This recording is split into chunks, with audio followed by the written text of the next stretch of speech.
Mass TV news కి స్వాగతం. సత్యసాయి జిల్లా పెనుగొండ నియోజకవర్గం గోరంట్ల మండలంలో స్థానిక తహసీల్దార్ కార్యాలయం వెనుక ఉన్న ప్రభుత్వ స్థలం ఆక్రమణ గురి అయిందని గతంలో జనసేన పార్టీ నాయకులు అడ్డుకున్నారు. అప్పుడు తహసీల్దార్ పట్టించుకోలేదు. ఇప్పుడు కూటమి ప్రభుత్వం అధికారంలోకి వచ్చింది. రాష్ట్ర బీసీ సంక్షేమ శాఖ మంత్రి సవితకి ఓ విలేకరి 10 సెంట్ల ప్రభుత్వ స్థలం ఆక్రమణపై చర్యలు తీసుకోవాలని తహసీల్దార్కి విన్నవించిన జనసేన పార్టీ నాయకుడు సురేష్ కుమార్.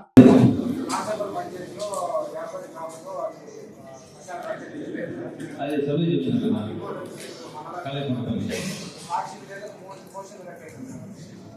అది మొత్తం అనేది కూడా నోటీస్ ఇచ్చినాము.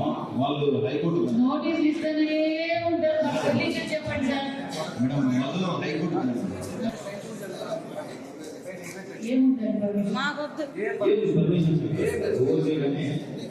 పట్టాలు ఎందుకంటే అక్కడ ఒళ్ళు విలేకరులకు మాత్రమే 15 మంది పట్టాలి. అదే హైకోర్టు అదే సాక్షి విలేకరు 3 ఇల్లు కట్టారు. 3 పోస్టులు ఇచ్చేది విలేకరికి 3 సెంట్లే, కానీ 6 సెంట్లు